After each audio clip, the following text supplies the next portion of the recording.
Hello everybody and welcome back to League of Legends. My name is Mikey Dubs and today I'm going to show you how to win all of your Rammus games. Let's get started. If you're here for the runes and the build, that's going to be in the description below and we'll be talking about it throughout the video. Here I have 3 gameplays that I recorded back to back after taking a long break from League of Legends to show that if you stay consistent in this style, you can have a lot of success on Rammus. So let's get started. The build, the strategy is going to be a perma farm Rammus. So we're going to see in the early game here, we are going to start at chickens because as Rammus, you can take the chickens by yourself and therefore not let the enemy jungler know where you start. As Rammus, you're very vulnerable in the early game. You don't want to let the enemy jungler know where you start. You start your W and and I like to mute my entire team. This is not a strategy that I would do with friends. So I like to take Q second, roll down here, take the Krugs. I don't recommend doing this strategy with friends because it's very selfish. You are not ganking in the early game very much. You see, we're already 2 minutes and 30 seconds into the game. I haven't really looked around the lanes to see which ones to gank. I will sometimes if something happens, I will take a quick peek. I'm always looking at my mini map. Most of the time, I'm really worried about hitting the camps. Now, on Rammus, you can usually get a full clear done, and I'm not very good at clearing, in about 3:31 using both of your smites. It's not that fast, but sometimes if the enemy jungler goes for a gank, in this situation, the enemy jungler goes for a gank. You see Briar in my minimap goes topside. Briar could have already been at this crab a good amount of time ago. We're at 3:41 when I start hitting this crab. But because she goes for a gank, I get an opportunity to go for this crab. We're going to have gank, situations in other games where the crab's going to go a little bit differently. In this case, I'm going to focus on this crab. I want the maximum amount of gold and XP possible. Even though my Shennon's getting ganked, I'm going to prioritize the crab here. Shennon's getting ganked. He's still max HP. I don't see... There's no relevant urgency right now. And then... But after I'm done getting the crab, I get my 61 gold. Now I'm going to go for the fight. Now, both Briar and Varus are in this bush. And as Rammus, what you can do is... You notice I start by pressing Q. We're going to be starting and maxing... We're going to be starting W, but maxing Q. We got 2 points Q, 1 point E, 1 point W here. So enemies like to throw skill shots at you, thinking that you're going to approach them in a straight line sort of fashion. So you notice my angle here in this fight is going to be up and to the right to try to avoid a skill shot of some sort. 'Cause I don't know what they have, and you're going to see it's going to work out great here. Briar's going to miss. That gives me perfect access to the squishier target, Varus, the ranged champion. And as Rammus, you really counter, as you know, physical damage champions. But if you have red buff and you can stick to champions... every time you auto attack, you can see my defensive ball crow, my W in the bottom of the screen. Every single time I auto attack, the duration gets increased. So you really want to be fighting fights where you can keep up that duration. Look at this. My defensive ball crow never goes down that entire skirmish, which is really great. They get bursted down, and I got a full clear off, and I, with my Shen, was able to help collapse. Now, I didn't even realize Jak'Sho was there, killing the lads in the back. But there he goes. So the Briar does pick up a kill. In this case, and if you're talking about jungle diff, the Briar has 1 kill over you. But we're not worried about our kill death ratio. We're worried about farming. So I go back and I want to quickly point out the build. Most games, what I'm really doing is I'm prioritizing Sunfire Cape first and thornmail kind of at the same time. I will be buying components for them, trying to complete them both at around-ish the same time. If I can purchase one outright, I do. It's Sunfire Cape first, then Thornmail. Thornmail allows you to counter the champions that you already beat. Sunfire allows you to live against champions that innately counter you. And still have an impact in a fight. So here we go. Sunfire Cape is really good against every jungle camp, not just the ones that hit you. I know that the Scuttle Crab is still up on this side of the river because Briar and I were both on the opposite side. We both pathed from the bottom side to the top side. I ward for it, and boom, I get both scuttles, just because I'm prioritizing farm. Rammus is not a fast clearer, right? So in general, you would say, why would you play Rammus to clear when he's not a fast clearer? It's because you can do so much with the resources. As Rammus, you just get so powerful that no one can really bring you down, especially in the late game. Now, something to note here is that on Rammus, I like to prioritize going for the grubs over dragon because you can kill grubs a lot easier. You've got area of effect damage. You can definitely do better against this type of enemy than you could against dragon, which is a single target. Doing Dragon on Rammus alone, bad idea. I almost always try to get kills before going for Dragon. Everyone, if someone is unaccounted for on the map, I'm not starting Dragon on Rammus basically ever. But here I start taking the grubs. Let my Bami Center do most of the damage. No, so I don't think I'd smite the first one. No, I definitely wouldn't smite the first one. If the enemy jungler shows up, then you can smite the first one. But we can see in the minimap, the enemies are over at the Dragon. So we're all alone. We're focusing on ourselves, getting ourselves very farm. We're 0-0-1. This Yasuo is also going to come and help us take the grubbies. And this is a free gank. We know Varus doesn't have flash from the last fight. Right, it's a 5-minute cooldown. We're at 6 minutes 56 seconds, and the fight broke out around 3 minutes and 45 seconds. Right, so you can kind of time things around the beginning of the game, even if without putting the timers in the chat. We know that it's going to be around the 8-minute mark, the almost 9-minute mark when his flash comes back up. This guy's got no flash, so now I'm level 6 because I prioritized farming. I took a side objective. This Yasuo came to help me, which means he's also here for this play. We use our ultimate, boom, and the Yasuo has really great synergy with the Rammus ultimate. Unfortunately, Aftershock takes the kill. I don't like to take the kill on Rammus a lot of the time, but if it happens, it happens. I like the gold. Now, here is how you make friends on the Rift, and this is a really big part because I mute everyone in these games. I don't talk to my teammates. I don't recommend talking to your teammates. I don't recommend playing this strategy at all with your friends. But if you can still make friends in the Rift, in fact, in all these games, I got at least 2 honors. In the last game, I got 3 honors. So what you do is you walk up, you Q, and then you press W, tank the minions, and watch. The Shen doesn't, this is the social part of the game. The Shen thinks that I might try to take these minions, so he comes and help and hits one. Then he realizes, wait, Rammus is not trying to take it. This Rammus is on my side. And for doing that, I get my back stopped twice. But now that Shen and I, we are now forever linked. We are forever linked as teammates, as comrades. It will take me making a major misplay for him to turn on me.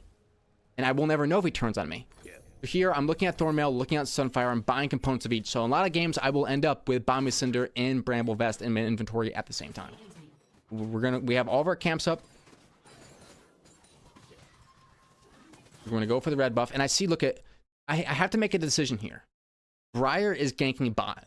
Do I want to counter gank? I'm looking at health bars. I'm trying to make that decision. I'm like, do I counter gank or do I continue to clear? In the early game, out of full item, I would 100% recommend letting your bot lane try to live. That is a 4-ranged bot lane. They are going to be playing max range. If they die, you know what? They die. But if I can maintain a full clear route, when these camps respawn, they'll be giving me even more golden XP. So I unfortunately leave my bot lane to fend for themselves, and they get double killed onto the tower. And on top of that, this is where a lot of things can go wrong. Some people can turn against each other. Shen also dies top. Right? So you would think this game is not looking good, right? I invested in my top laner. My top laner is dead. And now he's how could he possibly be losing his lane, right? You can't give up just because of one play, just because somebody dies. And there's only kills only give you 300 gold. You can get 300 gold a lot of different ways. For instance, I'm gonna go in here. I'm gonna go in the Varus. I know he doesn't have flash, and Shen has his ultimate. And watch, I'm trying to help this Shen into the game. He just died after getting ganks. He's probably not feeling the best. I'm gonna try to continue to let him scale.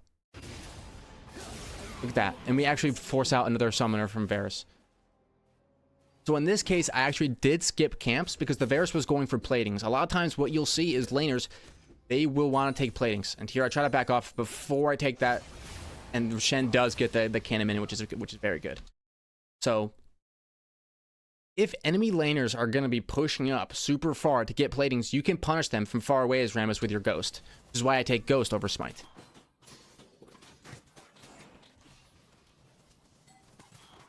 We go back to farming. Briar is going to go attack Shen. And look at Shen. He goes aggressive now. And just a moment ago, our Shen was dying in the 1v1 after we ganked his lane. Our bot lane, they're probably thinking to themselves, you know, our jungle and top are throwing. Why would they ever go top lane when the global is top lane?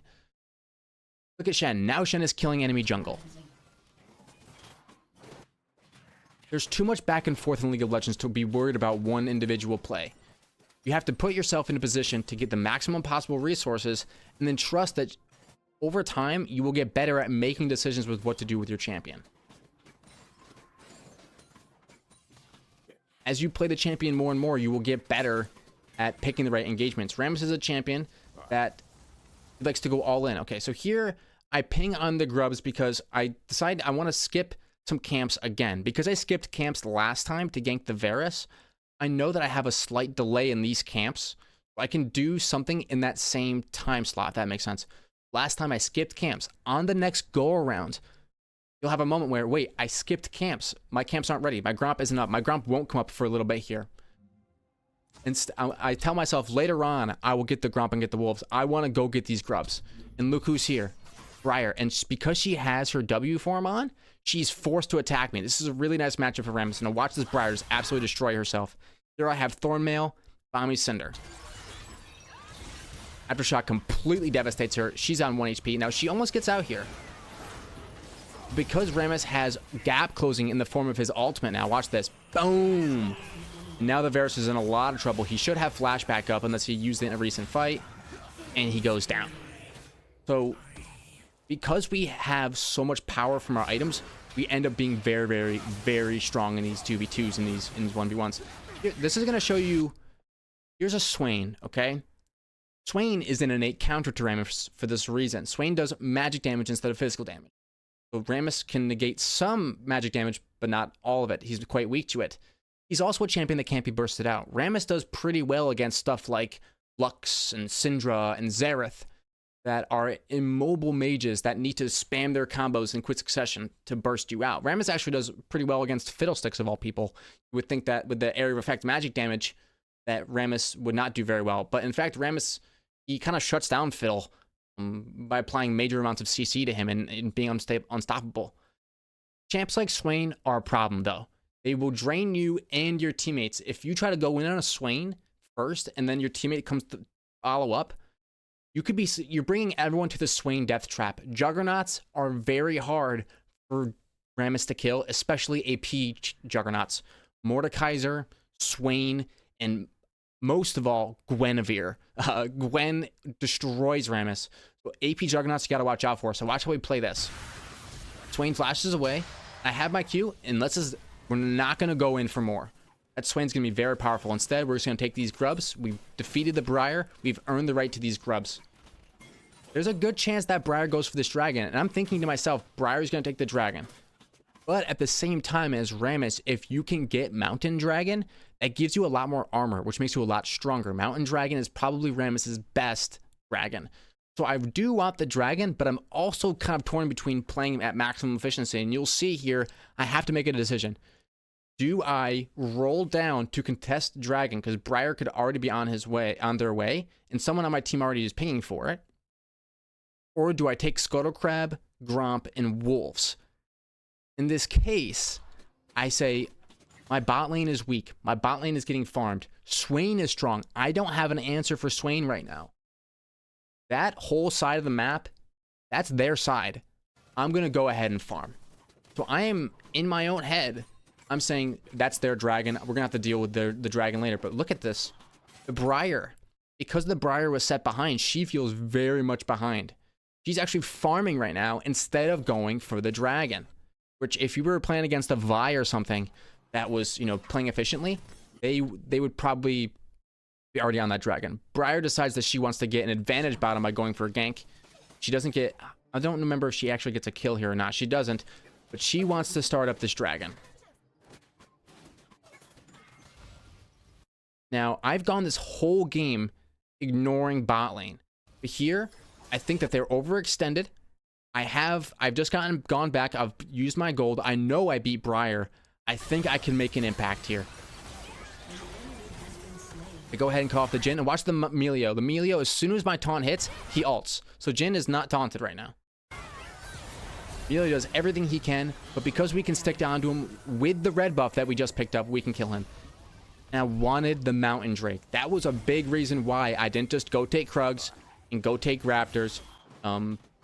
because I also have a little bit of time. Like if I did it right now, I just cleared my top side camps. If I cleared my bot side camps right away, my top side camps wouldn't be away.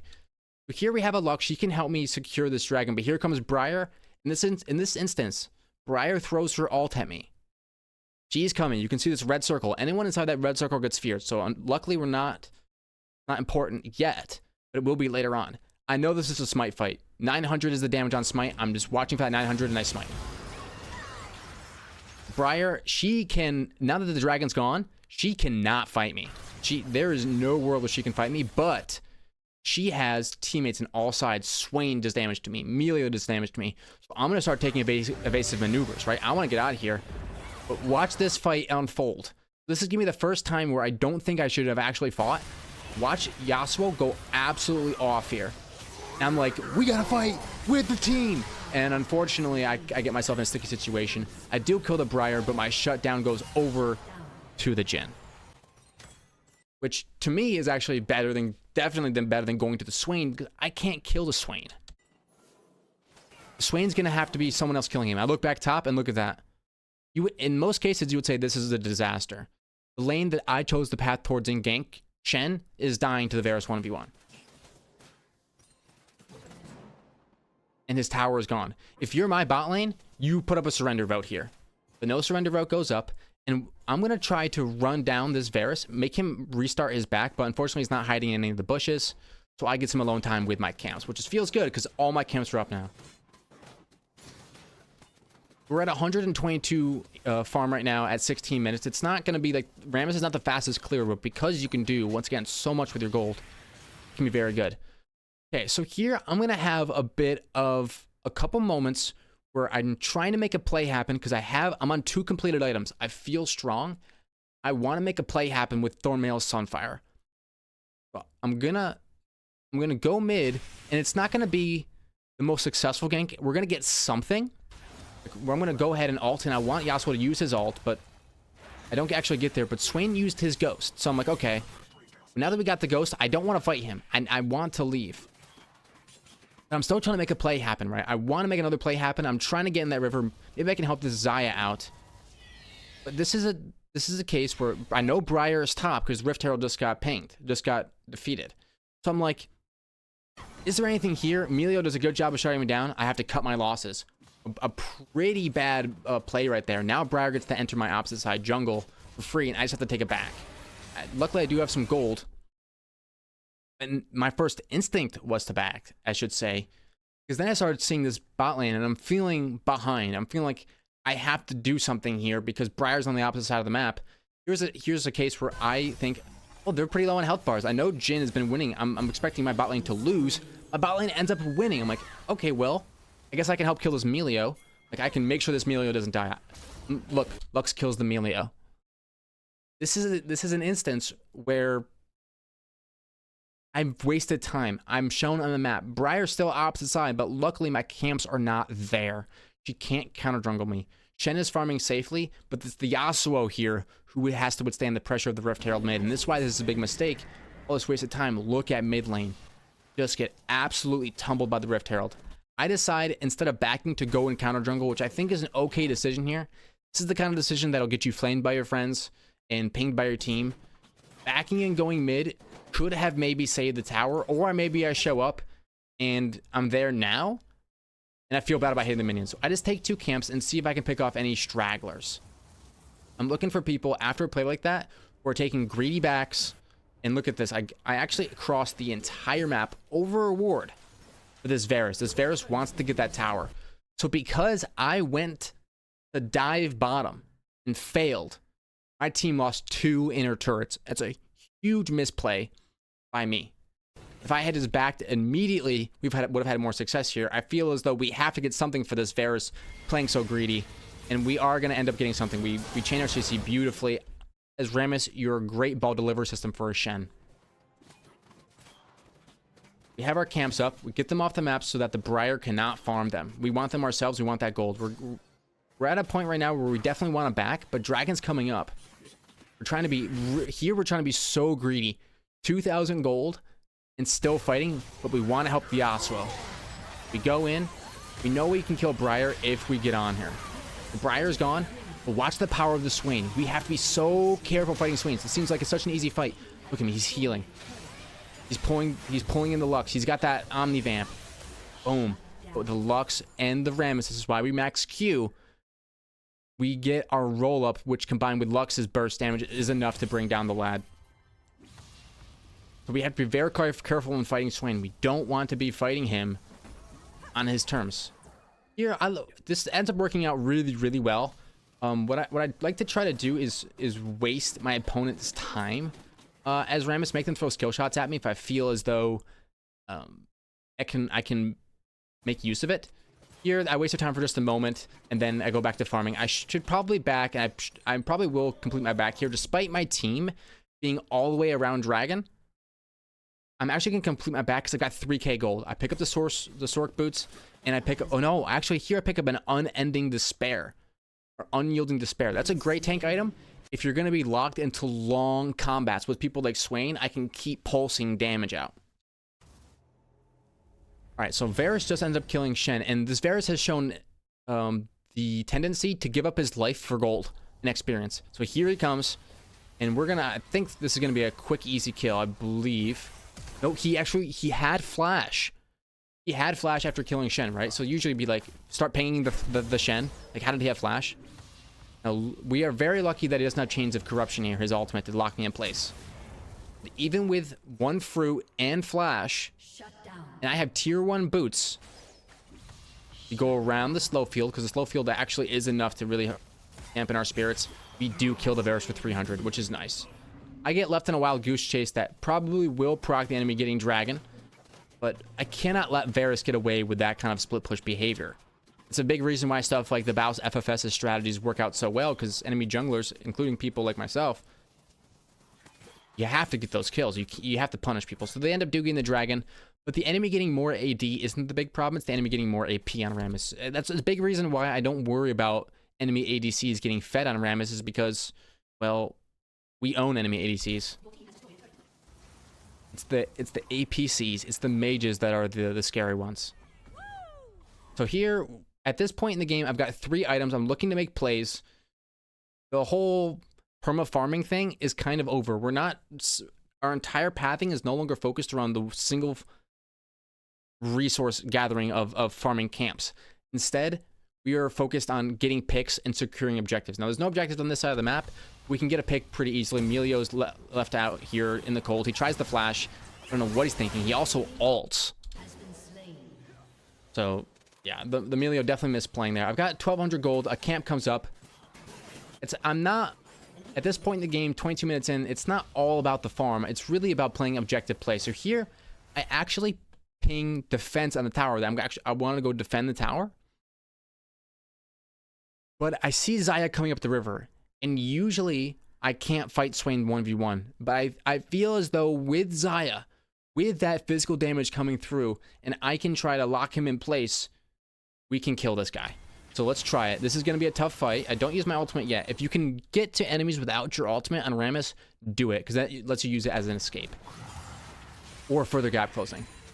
Here, I get my defensive ball curl up. He throws some abilities at me, but when you bring enemies into a Juggernaut, when you bring your allies into a Juggernaut, when you bring your allies into someone like Swain, you're asking for your allies to get eaten alive. So you really have to get the experience of knowing who can do damage in what kinds of situations. And you can make your best educated guess as to whether or not you'd be able to pull off something like this, a brute force Juggernaut kill. In this instance, we will see that we do have the damage, but Xayah goes down, which is a little bit sad. But here I was talking about before how I have no camps up. I have no camps. I have 2,000 gold. I should back, and I think I do. I potentially start it back here, or do I go for the scuttle crab? I start it back. I'm like, I could take another wave. And look at this.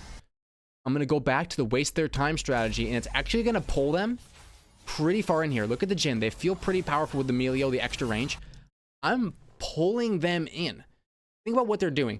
They are putting themselves past our inner turret in order to maybe get a Rammus down to lethal levels. I don't think they know what they're in for, which gives time for our Yasuo to get through here. Now I just go in for a basic taunt. Melio doesn't have ult because he wasted it before. And it turns into an utter disaster for the pushing team. Yeah, they get a million plants, but you want to give me alone time with the Jhin? I mean, I take it all day. Now, Jhin does end up having flash to get over the wall, but Melio is left in. You watch something there? The Jhin was, or sorry, our Yasuo was spamming R. I'll go back a little bit. Our Yasuo was spamming R because as soon as my ball hit, boom, he immediately went to his ult. So if your Yasuos on your teams are not spamming R, you can tell them to spam R, and that'll work out very, very well. All right, so Jhin does get away. I believe a ping, but Varus is scary to me. Varus is, oh, actually, I do go for the fight here. This does seem like an over push. I get on Varus, and I try to tank up. Note that I'm the person that starts this fight off. I feel powerful. I feel strong. I'm trying to win it, but I have to ult away in order to survive the Varus. He throws his ult at me, so he doesn't have ult. And here comes the Briar on the Lux. Lux is gonna definitely be dead to rights, probably. Yeah, Lux gets eaten alive by the Briar, and I get this fruit. And I see, wait, my team's actually getting some kills. I'm gonna go back in. So my team's like, okay, like we've done enough. Let's get out. And I'm like, let's actually go back in, which ends up being the most costly mistake for the team. Because unfortunately, Swain is just unbelievably powerful. I think Briar lives, and this is just exactly where Swain wants to be, in a situation where there's not enough damage to kill him, so he can keep drain tanking you, and I get my team killed. So I think the better play would have been to not re-engage. After the Yasuo and the Shen kind of looked like they were backing off, they're like, okay, like, let's try to make our escape now. We've done what we came to do. I end up letting the enemy team get Otacon here, which is just absolutely devastating to us. I think they're going to go for Baron right after. I have to remember how this, because in all three games, the games go a little bit differently. We EW, and we destroy. This is a case of what you want to do on Rammus. You see enemy doing objective. A lot of times, especially if the objective isn't Baron, they have 8-second recalls. On Rammus, you can get back out on the map very quickly and punish people taking greedy recalls or greedy pathing. Look at this Jhin. What in the world is this Jhin doing out here? He has no business being in the river, especially. But I'm so fast, he doesn't expect me to be here this quickly. And this is going to show you an instance why Rammus and Lux is a really good combo. Lux doesn't have to be anywhere close. And look at her just layer the laser on top. Oh, it's just so beautiful in the Aftershock. Now Jhin is dead. I'm immediately pinging for this Baron. I'm like, we want to start this Baron now. They just took Otacon. They want to reset. We got one of their stragglers. Let's take Baron. And I know with me and Yasuo here, we can take it. Beautiful. Wait, I go for a little bit of an aggressive invade here. What I should have probably done is gone towards the dragon on the opposite side of the map. But if you can see here, even in the late game, I don't care about dragons so much. I'm more worried about getting all of my camps gone, getting the golden XP for myself. I just took Baron. I'm not really worried about, you know, the dragon stacking on the other side. When we got the Mountain Drake, that's the only one I care about. Yes, they weren't at Soul Point. I think they're at Soul Point now. And here's a moment here where before I chose my camps over the dragon fight. Here I'm taking Raptors, and I'm like, okay, if you're clearing jungle camps, right, and you got 3 of your teammates mid, 2 enemies mid, this is going to break out. Now there's a chance it doesn't, which is why I always start the camp. And you'll see, I think I actually path down to start here, but I know there's minions there. I think this Yasuo might go for a play, and look at this. Actually, I think I'm gonna go down, but when I look back up, Yasuo's fighting. I'm like, oh shoot, I gotta get in there. It even leads me to, yeah, I gotta get in there, and because we have so much range, with her ultimate. Look, we're off screen by him. How far off screen are we? And because we were using our camera to watch the outside circle of our range for our ult, we can jump right in the Jhin. He's got no chance, and we layer CC and we destroy him. We'll watch that one more time. This is the second time in a row Jhin has had absolutely no chance at survival. Boom. And Shen can layer on top of that. Rammus is a pick-oriented champion. Okay. This is an endgame team fight it's gonna probably decide the fate of the game, which is why we should watch it again. Okay, so I did not start this fight. Yasuo started the fight. We destroy the Jhin, right? Swain's backing up. Watch how the Swain moves. There's a lot of intricate movements here that are important. Watch how Swain's moving. He's running away. He is backing off. Watch the Briar ult enters from the top of the screen. There's the Briar ult. You can see my teammates immediately like, oh, they already know. They play a lot of League of Legends. They are backing off because they know once that Briar ult hits, one, they don't want to get hit by it. And two, whoever it hits, that circle goes around them. Watch the Yasuo. He knows. Get out of the circle. But the Shen and the Lux are not playing that way as of right now. The Shen will eventually turn around. But we have to help our team here. We don't want to back. When we get hit with the Briar ult, don't start running away. Like, if you take a look at the Swain, he knows that when the Briar ult lands on me, he has the advantage.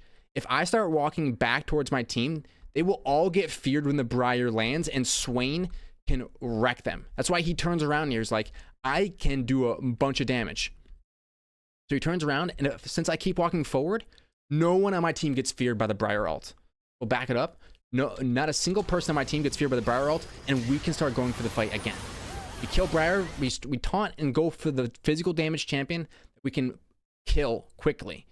If there's an AP champion there that you can kill quickly, I actually recommend taunting the AP champion, like an Orianna or a Syndra or a Lux. If you can kill the mage immediately with your taunt and all your damage, then the physical damage champions are not a threat to you. The reason why I go for Briar over Swain in this situation is because what is my taunt going to do against Swain? Not a whole lot. But against Briar, it does a lot. The Briar gets immediately chunked out of the fight. Watch this Briar. So this Briar, unfortunately for her, she lands her ult on a Rammus.